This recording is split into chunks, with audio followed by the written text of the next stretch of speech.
नमस्कार मित्रांनो, रात्रीचे 10:30 वाजलेले आहेत आणि आपण आत्ता आडगाव नाक्याच्या ह्या उड्डाणपुलावरती आहोत आणि इकडच्या पाठीमागच्या बाजूला जर बघितलं ना, द्वारकेकडे जाताना पूर्ण ट्रॉफिक लागलेली आहे. हा एक छोटासा ब्लॉग बघा.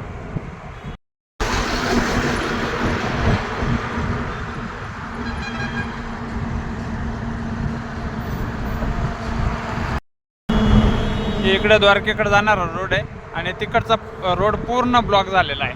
नेमके ट्रॉफिक का लागलेली काही माहीत नाही, पण मी द्वारकेकडून आत्ता बळी मंदिराकडे जात असताना ही ट्रॉफिक जर बघितली तर फुल ट्रॉफिक लागलेली आहे आणि शक्यतो आत्ता कोणी वरती जाऊ नका असं मला वाटतं.